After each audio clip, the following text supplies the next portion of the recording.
gives me great pleasure to welcome you to the 16th edition of School of Tomorrow events, Guardians of the Future, Shaping Tomorrow with Generative AI. The non-profit SOT event series was launched by Beacon House in 2000 to engage global communities in conversations that shape the future of schools and societies. I would like to thank Google for Education, the lead sponsor for SOT 2023, their partner Tech Valley, our titanium sponsor UBL. Other key sponsors include My Backpack, MK Books, Allied Bank Limited, Habib Bank Limited, Wateen, and Interwood. We also thank our SOT supporters, including Paramount Books and Nestle Pure Life, who have contributed to this year's event. Moving to our housekeeping instructions, please ensure your cell phones are silent. Please use the SOT apps to scan the QR code for session Q&A and feedback. Share your thoughts on social media using the hashtags, that is hashtag Guardian of the Future and hashtag SOT 2023. If you need assistance, our ushers are here to help you. For questions, please either use the flashcards provided by the ushers or the mobile app. The panel discussion will last for about 45 minutes, followed by 15 minutes for question and answers. We have a panel discussion lined up on the topic, Empowering Change, Educators and Innovators Uniting for Social Impact. And the moderator is Mr. Philip Mascott. Mr. Philip Mascott is an experienced educator and innovative leader in education with over 2 decades of expertise. As the Director of Curriculum at WeLearn, he is known for his work in project-based learning, PBL, and e-learning solutions. Mr. Philip's skills encompass curriculum design, teacher training, and educational research. Please join me in welcoming Mr. Philip Mascott on stage. Sir.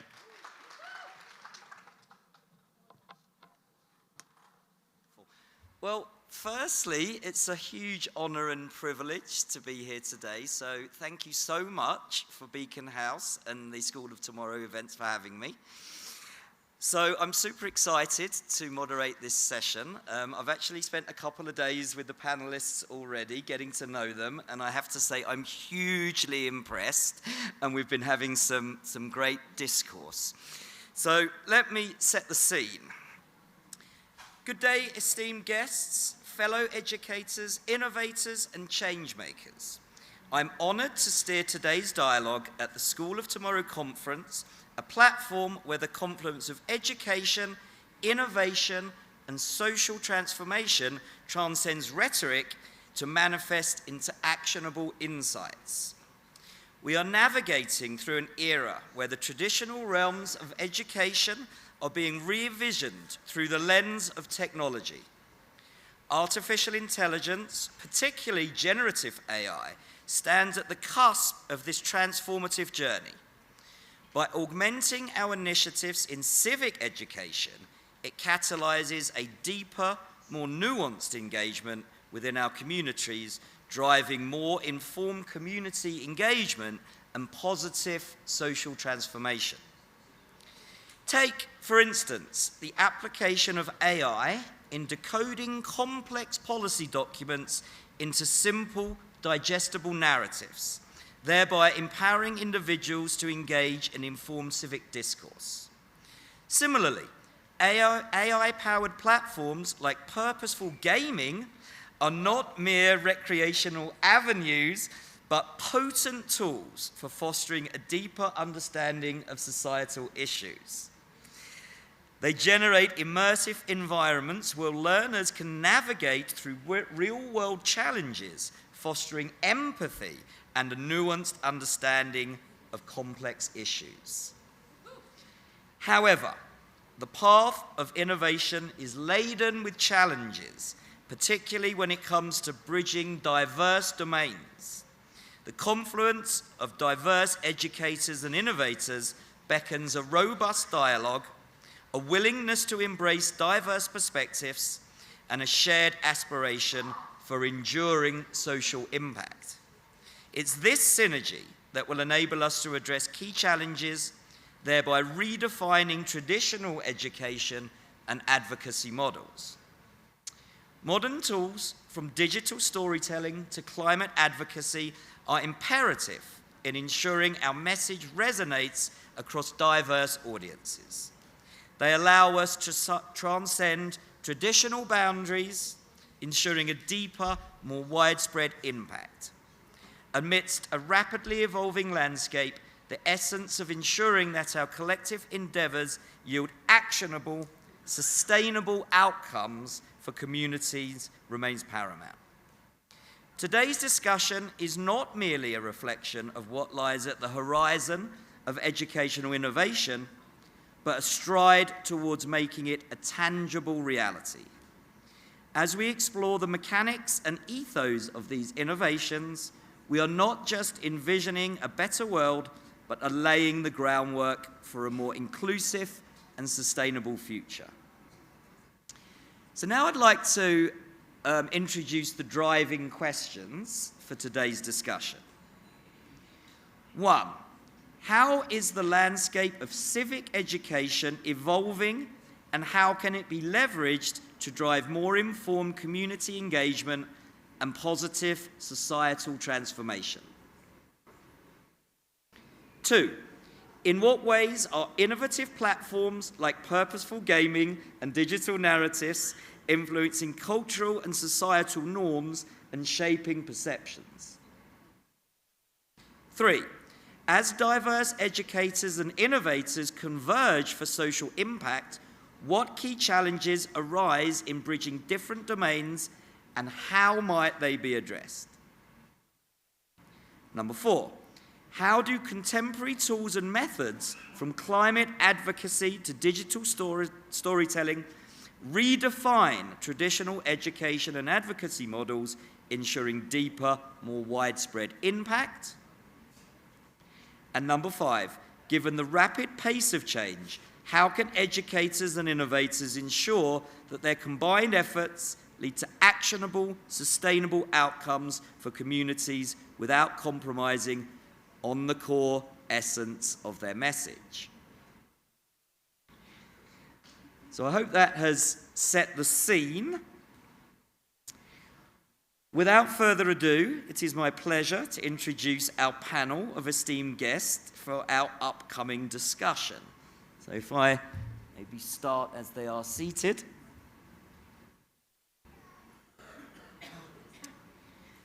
Firstly, it is my pleasure to introduce Secunda Bizenzo.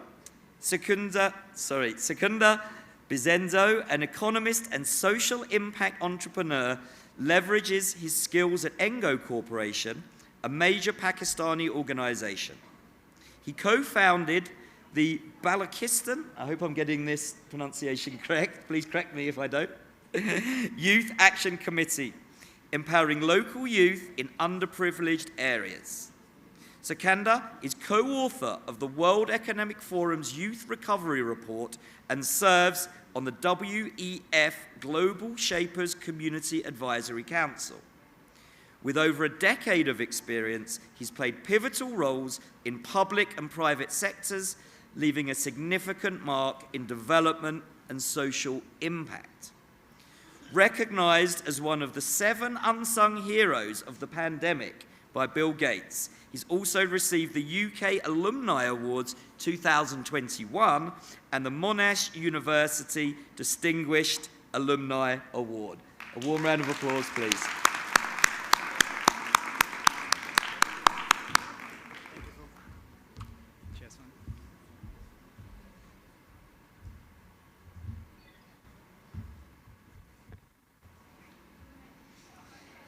Secondly, it is my honor to introduce Mariam Nusrat.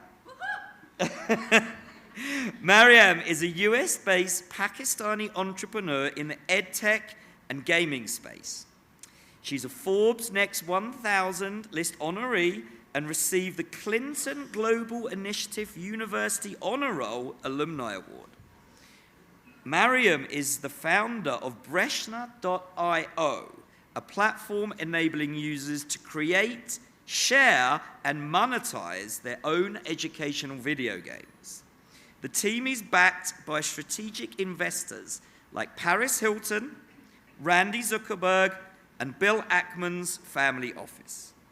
Mariam is a Beacon House and LUMS alumna and an ex-World Bank economist. Warm round of applause, please.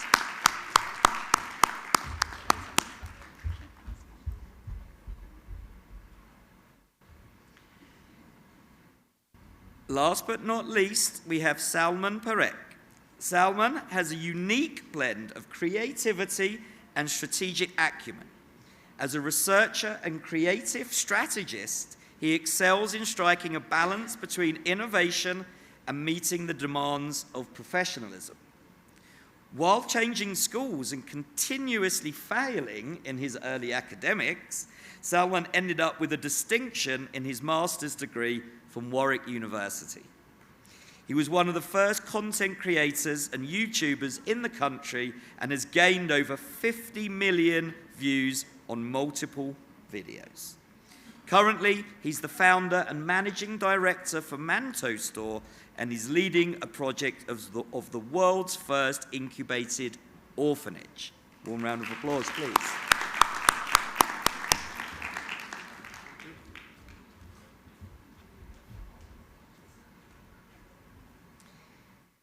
Okay, so I'd like to start the discussion by asking each of our panelists about your careers and how they relate to the driving questions for today.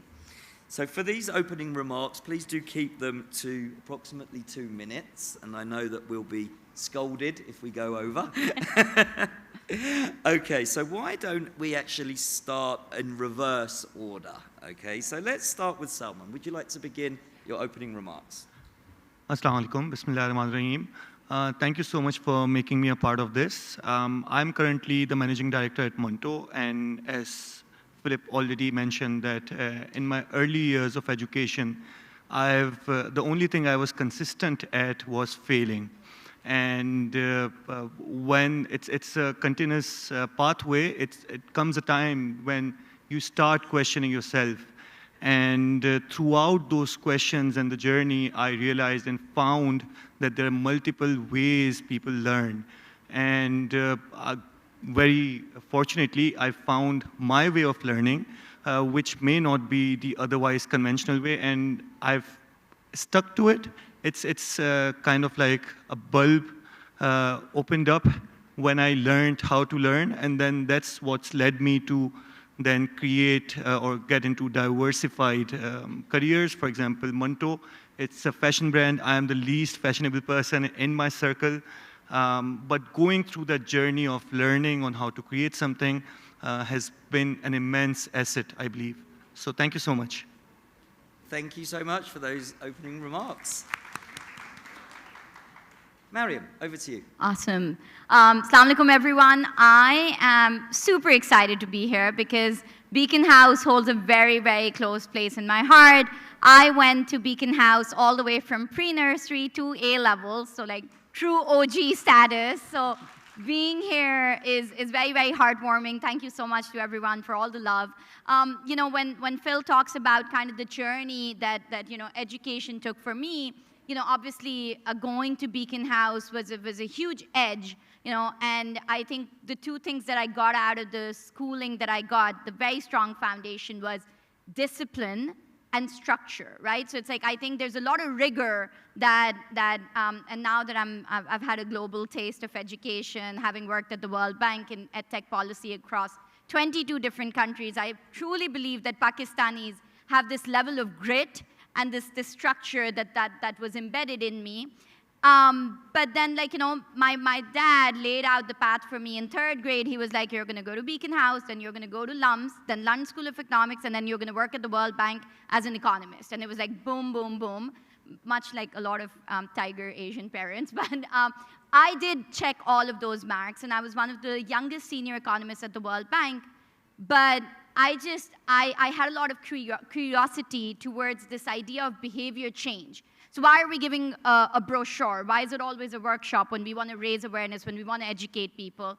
And to me, I grew up playing games like SimCity, where I was learning about urban planning without even knowing I was learning about urban planning. So I believed in the power of video games, and for me, it was really, really important to unleash that power. And so 2 years ago, 8 years ago, we started our gaming studio with my brother and my co-founder, who's also a Beacon House alum, who's in the crowd right now. So huge shout out to Rizwan. And then basically, we started our own tech startup to unleash the power of gaming so that anyone can make their own video games without any coding or design skills. So I think truly the education I had laid the foundations for where I ended up. So yeah, thank you. Thank you so much, Miriam. And I think we're going to have to unpack some of this bias, right, in terms, I know you're an alumni, but let's have some robust discussion maybe later about still... Maybe. Okay, so please, over to Sikandar. Yeah, I hope you can all hear me. Thank you, Phil, for the wonderful introduction and setting the scene so well. Hello, everyone. My name is Sikandar Bizenjo. I have two hats. I have actually multiple hats, but two hats I often wear. One is my professional job. So as you can see from the title, I work at the Engro Corporation as Manager External Engagements. So we look at the groups, all the international presence, our engagement with the multilateral organizations like the World Economic Forum and all of these. But that's not my only job. That's my 9-to-5 job. And my other job, which I call the real one, that starts after 5 p.m. and on the weekends. I'm the co-founder of this organization called Balochistan Youth Action Committee, BYAC in short. And we started this organization in the wake of COVID-19 when the first lockdown happened. I am from Balochistan. I'm from central Balochistan. There's a district called Khuzdar. You may never heard of it. It's the largest district of Pakistan. There's a small valley called Nala. So I'm from there. And when the first lockdown happened, we realized that people are in the dire need of help. Without thinking, without making any plan of business or any forward thinking, we started helping people with basic relief supplies. And from that idea, we have grown to, this is 4th year of BYC right now, we've grown to have more than 200 active volunteers across Balochistan, and we have been able to help more than 400,000 people. So I'm really excited to share how, thank you. I'm really excited to share how this youth initiative, not mine, it's a community-led youth initiative. So I'm excited to share how this youth initiative have mobilized young people and how we're contributing to the social change.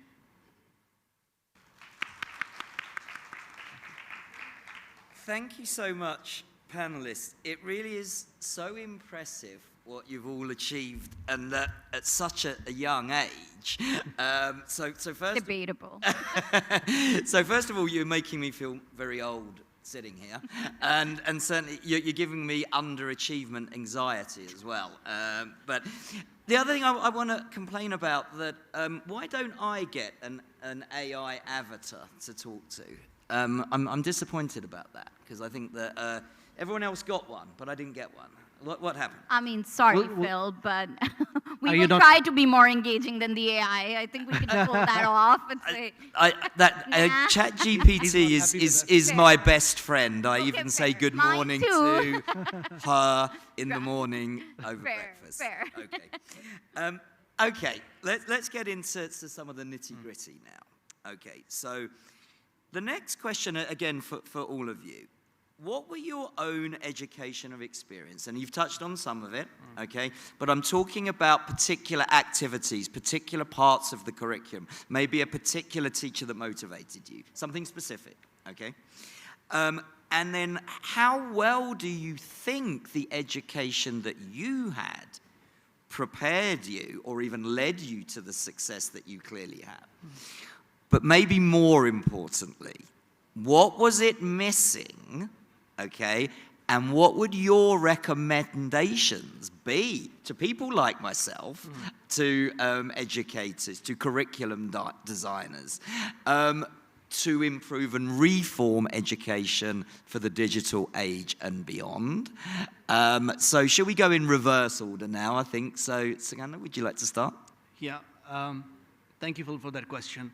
I think my early education, if I talk about it, has not been a traditional education that many of you have gotten here from the Beacon House or from other private institutions. So I went to a government school, a public school in Balochistan in a small valley and not up to that mark. And I did not realize it till I moved out of the village. We went to Karachi, and that was in grade 7th. and how I realized that our education system, especially in the government sector, is so backwards because when I was giving the entry test of a low-cost private school, I could not clear it despite 2 attempts. So on the 3rd attempt, I managed to barely pass the test. So I realized how backwards the system is. But I'm not going to downplay the education we have gotten. I still feel blessed. I still feel privileged that I got to go to school. There are so many children in Pakistan who don't have this opportunity. And the reason I'm sharing all this, I firmly believe that all of us, the reason we are here, the reason I'm here is because of my lived experiences. Starting from Balochistan, going to Karachi, and all this while, all of this have contributed to where I am today. Your last aspect, what can we do? What can we improve? So many things. Where do I start? Even if starting when I was in grade 5 in the computer studies class, you would be surprised to hear that we were learning what is a mouse, what is a monitor, what is a CPU. While the world is learning about AI and machine learning, our outdated curriculum was still talking about what is a basic computer. And God knows so many other things as well.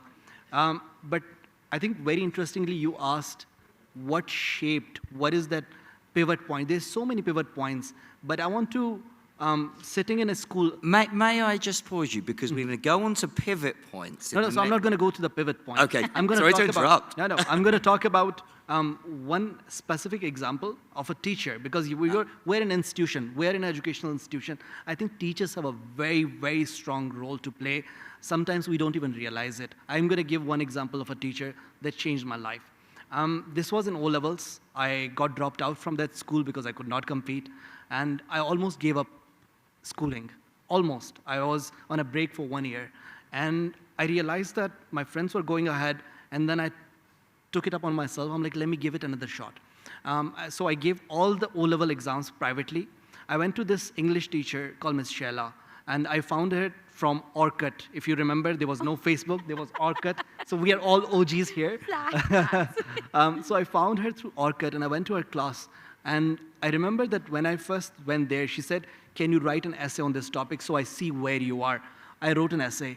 And when she was looking at it, she was marking everything red. She's like, no.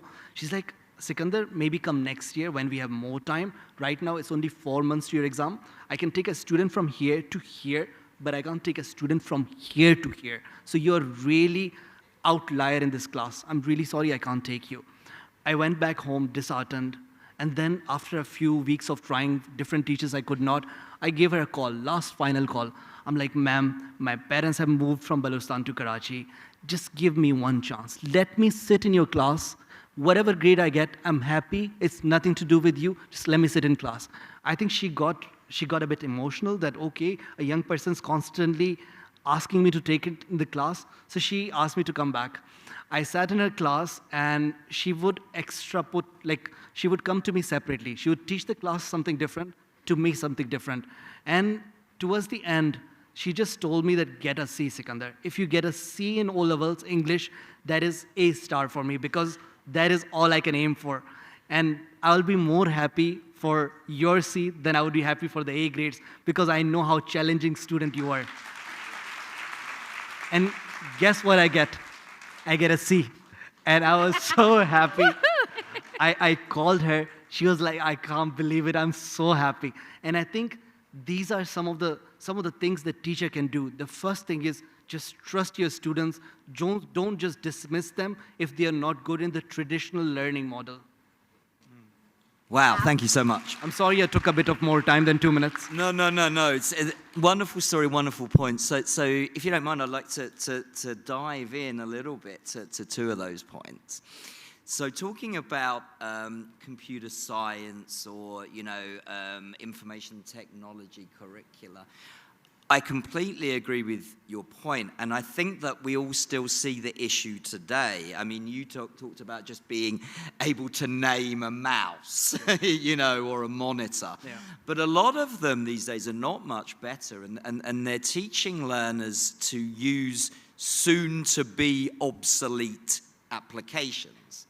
That's not computer science, and I think that needs to be radically changed, okay? It should be about the concepts behind being, computer science, to program, etc. But I'll go even further. Coding is obsolete. Yeah. And it's so funny that, some of the schools are just jumping on the bandwagon now, which is 10 to 15 years too late, when text-to-code does all that for us. So maybe we'll dive in a little bit more for that. So, Mariam, would you like me to repeat the question, or are you good to go? I think I have a fairly good context, and I think Sikandar, once again, so inspired by your journey. Phil, my own journey, again, like I said, it is a privilege and an honor to be a Beacon House alum. I think that's something my parents, they invested in the best foundation that they could, given, for someone who was living in Pakistan. And I still remember they made financial decisions, tough financial decisions, to make sure that there was consistency in the education we were receiving.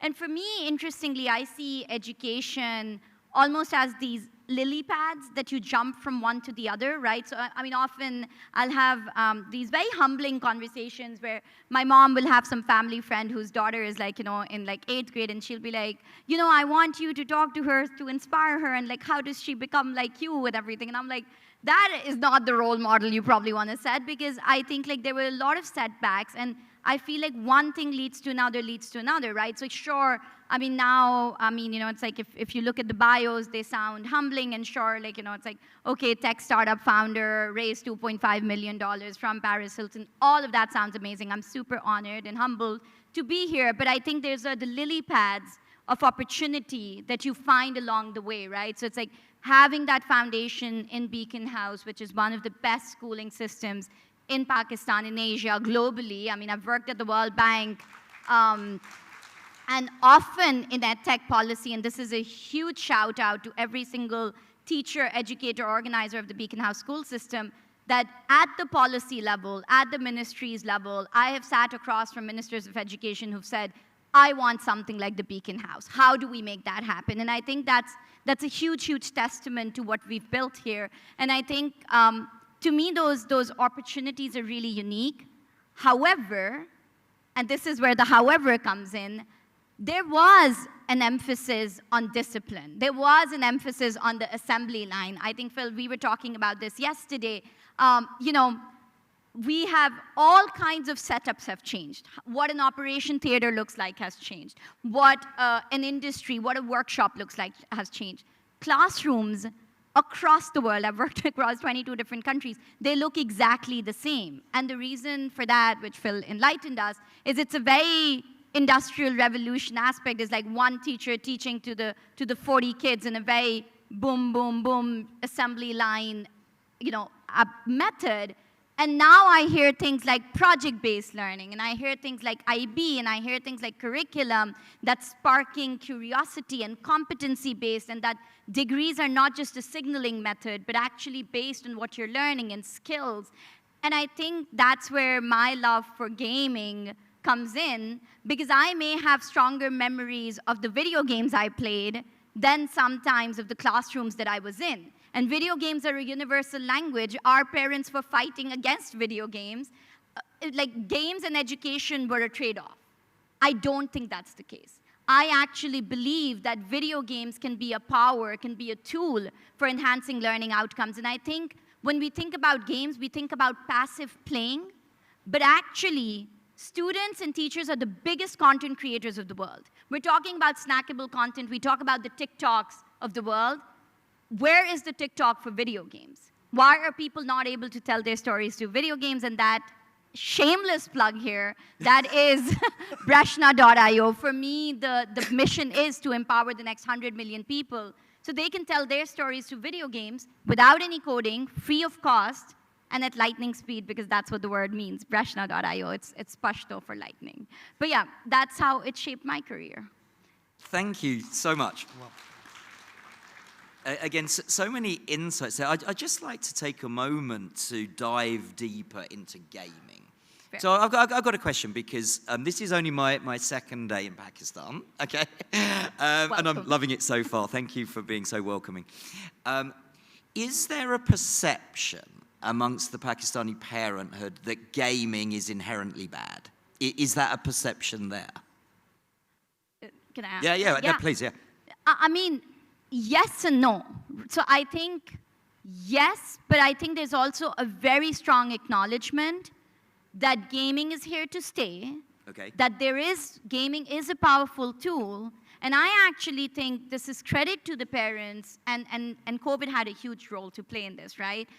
Is credit to parents and teachers. They're looking for ways to bridge that gap between gaming and education, the edutainment gap, right? So I think I feel like parents are open to it, but I don't think that the availability of games, and I mean, granted, most games, it's like there's 1 billion video game players around the world, but only 200,000 people making games. Every game you see the New York City skyline, the yellow cab, and I'm sorry, but the white dude, right? So it's like, where is the diversity? Where are the Pakistani clothes? Where are the backgrounds? Where is the music? Where is the culture? And the only way that that's going to happen, the only way we're going to see diversity of content is if we democratize the content creation process, if we empower people to make their own video games.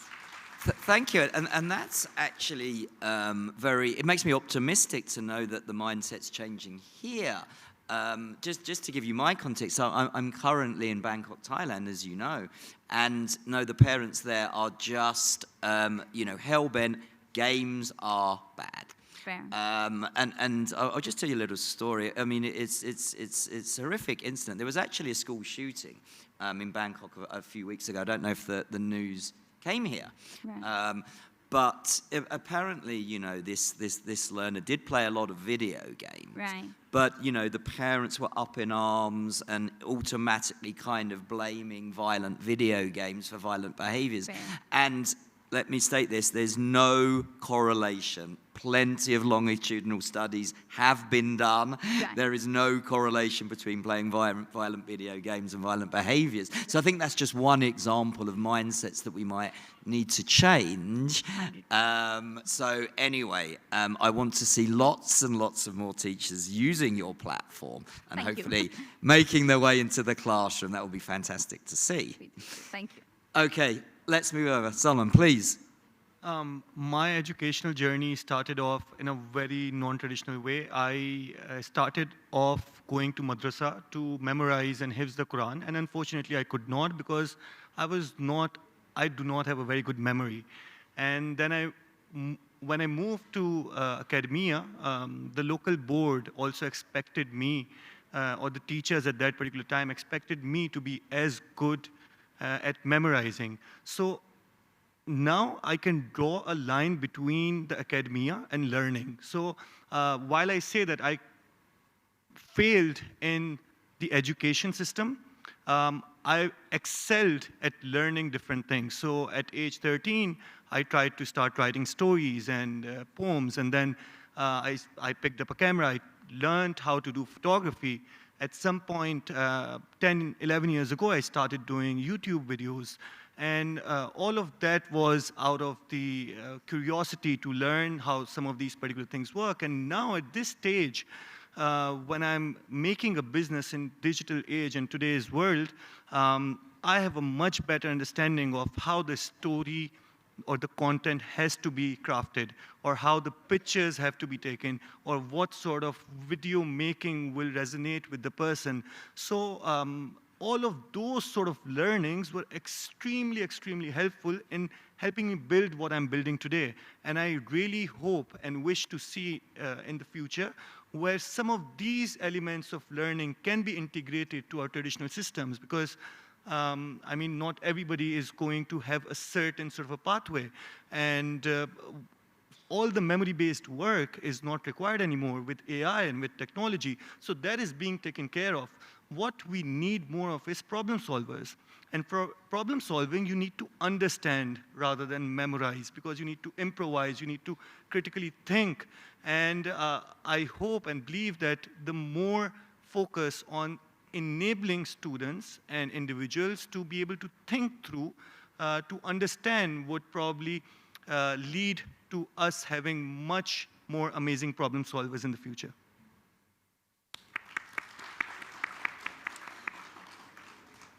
Thank you so much. Again, a couple of points here. So you may have heard this quote before. It's one of my favorites. I did look to see if I could attribute it to anyone, but I couldn't, which is, we should not treat our children as problems to be solved, but rather the creative problem solvers that they are.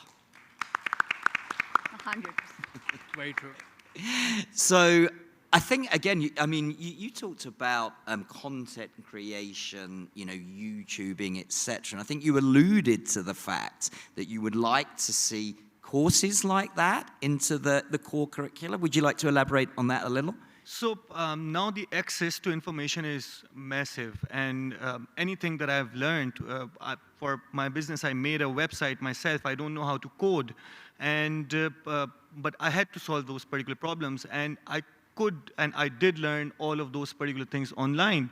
And although it does require my work, as you asked, is there anything that I missed out on? So I do not know accounting as much as I wish I would, and I would want to go back to school to learn some of those particular things where I can learn more about operation and all those sort of things. But with the availability of tech, I think when the student is ready, the teacher arrives. So if there is that element of curiosity, while that was there for Mariam, and for Sikandar, he was constantly after the teacher. The opportunity is easier to get if you are ready as well. So I think it's so much about embarking or getting people to enroll, opt in, to get the student to be curious enough to know more. Thank you so much. I think it's so important to have the shift of focus to those competencies: curiosity, responding with wonderment and awe, creativity, entrepreneurship, all the good stuff. Actually, just something came to mind, and I'm going to say hi to Norman. I know he's watching us on the live stream. He sent me an article the other day, because there's a lot of talk about prompt engineering being a career. Mm-hmm. And basically, that's probably bunk, because actually it's going to get so much better that we won't need to do these intricate prompts. But how about problem posing? Yeah. We talk a lot about problem solving, but actually it's arguably a more important skill to be able to identify problems, which goes counter to those leaders that used to say, bring me solutions, not problems. Right. No, the ability to identify problems and to break those down into their contingent pieces is so important, because that's what a good prompt engineer does actually with AI. Okay, so the next question, again, and is for all three. I've got an eye on the time, because we've only got about 20 minutes left of the discussion. We'll get as much through as we can. Okay, so you all spoke about a particular pivot point, in your life, whether that was through schooling or whatever, that gave you that huge opportunity, maybe that light bulb, that inspiration. Okay, so do you want to talk about a little bit more about what that pivot point was? And in addition, how can we maximize the possibility of that pivot point happening to all our young learners? Yeah. Phil, I think just like a lot of children, I was a very curious kid as well. I think I was blessed. I lived in nature. I lived in a valley in Balochistan, and I was surrounded by animals. I was surrounded by birds, and I would always be curious, like, what are they saying? What are they talking about? How do they live? How do they get to know each other, their families and all? And I think that curiosity is still in me, and I've always been curious. If you ask me about the pivot point, I think pivot point for me was the access to education. I give you a small example. As I said, my foundation was not as strong. Even when I did my O and A levels, my grades were barely okay-ish. I think barely passed, D's and E's. I tried to attempt to go to universities in Pakistan. Unfortunately, I could not get in. So I gave the entry test for IBA. I gave the entry test for Zabist. I gave the entry test for CBM. Failed all of them. And I was just thinking, what would happen to me? What would be my future if I can't get in? I think I was lucky that my parents decided to send me outside. And what is the difference between our universities and the universities of other countries? They would value what you bring. They would value the diversity. They would value the ideas. I was lucky that I got into a university in Malaysia for my bachelor's, while I could not get into universities in Pakistan. And I think that was my pivot point. And not just the education outside, but I think more importantly, it was the extracurricular activities. So I knew I still don't claim that I'm academically inclined. I may still not be as academically inclined as most of you guys would be, but I could balance it out with the extracurricular activities. In the first semester, I was a wildlife ranger supporter, so I would go to a wildlife park every weekend, Saturdays and Sundays, 9 to 5, as the assistant for wildlife rangers in a park in Malaysia called Sunway Wildlife Zoo. The next semester, I was teaching kids from Myanmar who were Burmese kids, the refugees. I think all of this taught me what can I do, what is my calling. And I knew my calling is I work with people. I'm really good, I think, with the masses. I'm someone who can connect with people from, let's say, Balochistan. I'm someone who can connect with, let's say, people from the World Economic Forum. And I realized that I can be the bridge between these two haves and have-nots. I think that was the pivot point. And I firmly believe, Phil, it's not just me. There are hundreds and thousands of children out there in Pakistan who have the same curiosity, much bigger curiosity, much bigger drive. Unfortunately, they don't get the same level playing field. That is the unfortunate thing. If we do, we're saying Pakistan is one of the youngest countries in Asia. We have a youth bulge. But what good is this youth bulge if you're not able to give them the tools, the right skills to prosper? And I think that's something we need to ponder upon as leaders as well.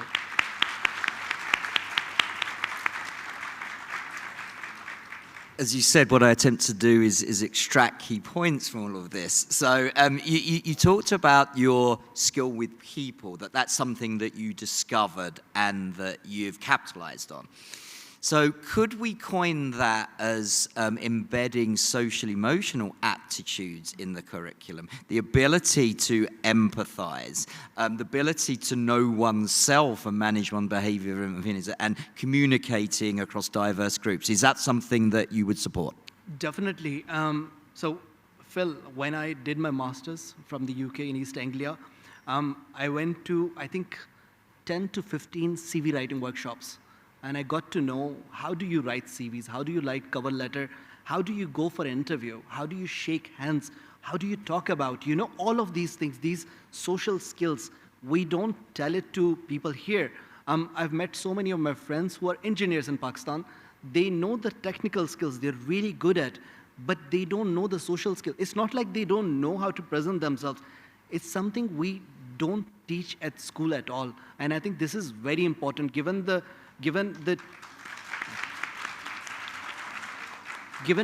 how fast the world is changing. We're moving to AI, we're moving to changes every week, not months or years. Every week there's a new software coming in, there's a new tool coming in. We're seeing in Beacon House, we're talking to AI avatars every day.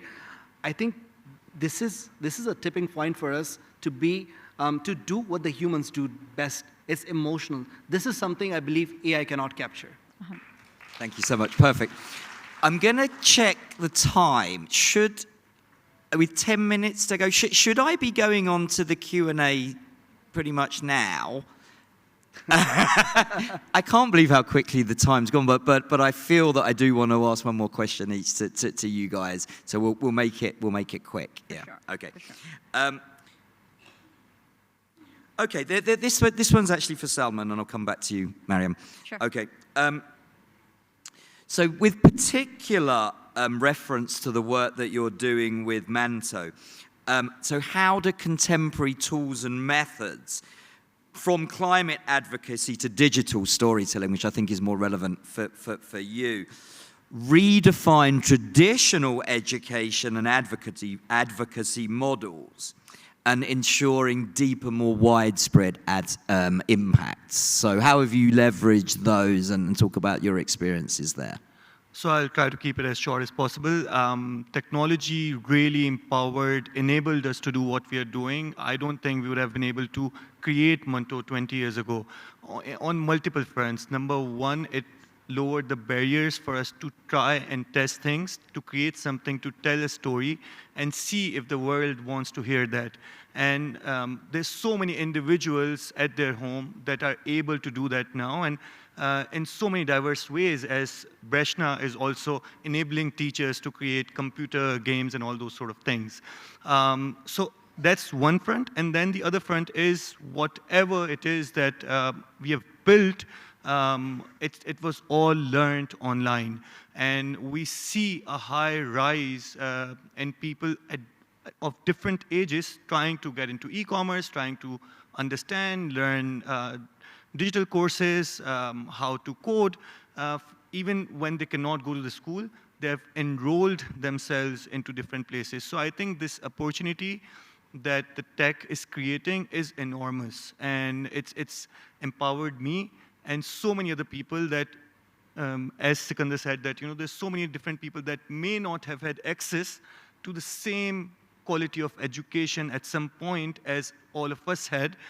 They would also be able to listen to the same lectures, hear the same sort of information, and probably solve as important problems.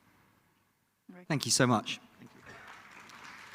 Okay, so last question before we go to the Q&A. So, Mariam, I'm going to switch it up. I'm going to put you on the spot because I think you've pretty much answered the question about the power of purposeful gaming, right? So, I'm going to change the question. Okay, I want you to convince school leaders, school heads that they should be introducing purposeful, intentional gaming into the curriculum. And of course, it's another opportunity to plug your platform. So. Wow, Phil. Okay, so it's really funny. I was on this show that looks like Shark Tank where they put you in an elevator for 60 seconds and you have to give your pitch for 60 seconds to judges like Mark Randolph, who's the founder of Netflix. So I did that, so I could give you a 60-second pitch, but I'm not going to do that. What I'm going to do is kind of speak to you, how you were saying identifying the problem. So for me, what's really interesting is, again, I've seen teachers and students at work, right? And I've seen teachers creating lesson plans. I've seen teachers creating, 7 million teachers are using Kahoot every single day in their classrooms, right? And when you ask a teacher, hey, do you play video games in your classroom? They're like, yeah, we make Kahoot games. And I love Kahoot. And then you ask the students, you're like, hey, have you ever played a video game? And they're like, no. And you're like, well, what about that Kahoot quiz? And they're like, no, that's a quiz. So I think there's a huge, unfortunately, there's a lot of misinformation around gamification versus video games. And I think that our kids are so spoiled for choice in the entertainment space. If you look at it, the kinds of games that they have, all the way from Roblox and all of that, I mean, for entertainment, the money that's being poured into video gaming, it's $1 billion industry. Unfortunately, you don't see that quality, right, at the education, instructional level. And I think in our own small way, what we're trying to do is to remove that cost, time, and skills barriers so that it's not just studios in the West creating games, because guess what? Saudi has become one of our biggest regions because you don't find Arabic video games. On Breshna, you can make a game in any language without any coding, without any design skills, and in less than 15 minutes. So for me, I don't think it's something that's, I would feel almost, I don't want to cheat and pitch. I mean, I am very good at that. But I think what I want to speak to is just this power of saying, it does not matter what tool you use, as long as you're able to have that retention, because the saying goes, show me and I will forget, teach me and I may remember, involve me and I'll understand. And I think Breshna is a way of involving the students and the teachers in their own journey of creating their curriculum. And so I hope you're game. Thank you so much. I actually have a favor to ask now then, because I have the honor of being invited to one of the Beacon House schools in Lahore. Do you know what my PD topic is? Game. Yes. Yes. It's gamification with generative AI. Where were you guys when I was growing up?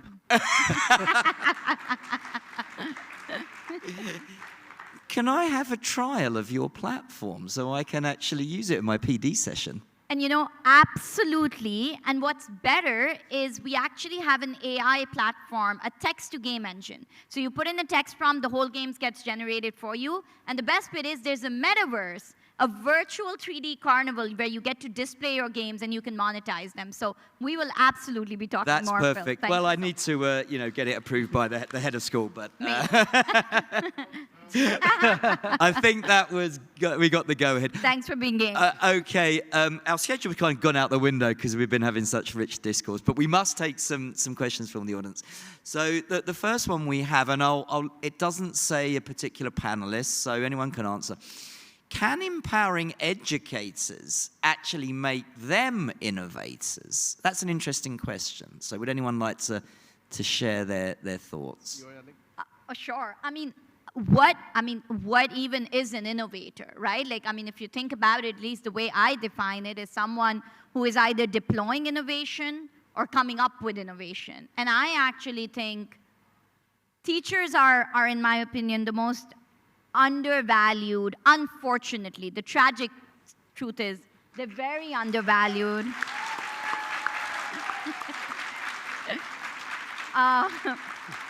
But I think teachers are innovators, they're content creators, they're inventors, they're scientists, they are change makers, and they are the shapers of the future. So I absolutely believe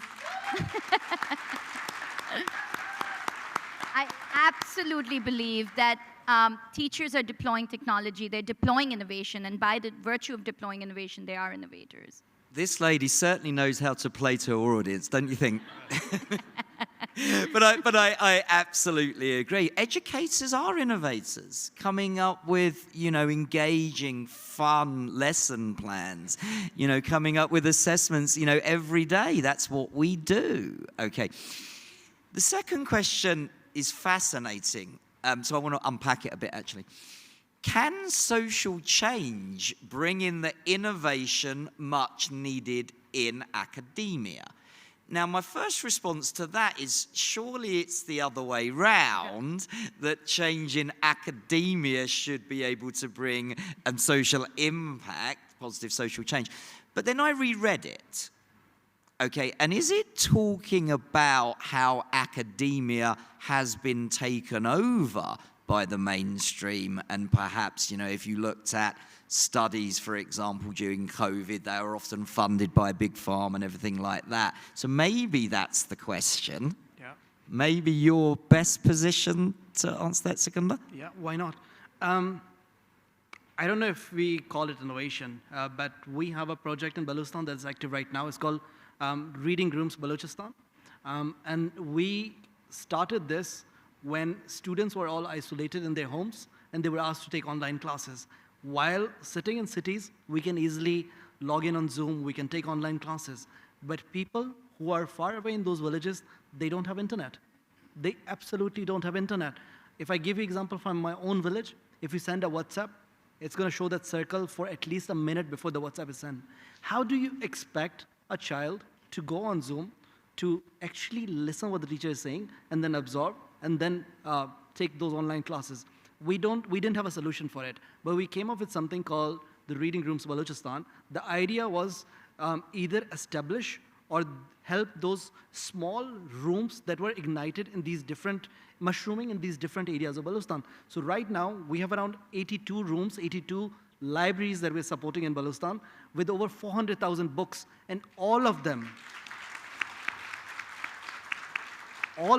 Phil, are community-driven, the youth-driven initiatives. There's no government support. There's no monetary donations as well. So what we did something very informal. So we asked our partners, our potential partners, to help us just store these donations in different cities. So we had someone from Lahore, we had Hum TV from Islamabad, we had Astor School from Karachi, and they opened their doors where donated books can reach, and then we would transport them to different areas in Balochistan to these smaller libraries. I think these are small examples of social change that we can bring in. I understand this is not the solution. In the digital age, we need to have the access, the digital access, which is the basic human right. But if you don't reach to that, this is a stepping stone, at least where students can come, sit together, and talk about education. So. Thank you so much, Skandar. Again, there's a couple of points there. I think you're talking about doing it kind of small scale in the community. It doesn't have to come from top down, right? Indeed. So what I tell often that our very traditional development sector model is the multilateral organizations come to you, they tell you what your need is, and then they try to solve it. What we are trying to do, the community is our primary stakeholder, and our leader as well. So we call our volunteers champions. We don't call them volunteers. They're the leaders in their own communities. If I speak Balochi, that does not give me a license to be a leader in every area that speak Balochi. I can only be a champion in my own village because I know the local dynamics. So I think the customization, the localization is the most essential thing. Okay. We are being told that it's time. I think I'm supposed to summarize. So, first of all, thank you so much to the panelists. It's been a real pleasure over these last couple of days. Thank you, Phil. Thank you so much for moderating. And another round of applause, please, for their achievements and their contributions today. So, in summary, I think that we've unpacked a lot here today, and I think it's how important those pivotal moments are in education. I think that we've all got to work together to maximize the probability of those pivotal moments happening for all our young people. I think we've talked a lot about revamping curricula to focus on the social-emotional competencies, the critical thinking, the creativity. You know, I think that we're all of the mindset now that as teachers, we don't need to be deliverers of content anymore. We have more important things to do. That's to getting to know our learners and support them, right? And be role models and motivate them. And I think, you know, last but not least, it is about getting out there at whatever level you can. You know, think big, start small, make positive change where you can in your local communities, build it from there, and then really the globe is your oyster, as they say. So, thank you so much. Thanks, everyone. Thank you. Wonderful. Thank you, everyone. Guys, I also want to say Phil is a wonderful moderator and the most, I think, prepared moderator I've ever encountered. He has been preparing for 2 days, back to back. Thank you so much, guys. And thank you to the audience for your participation Thank you, everyone. today. You've been wonderful.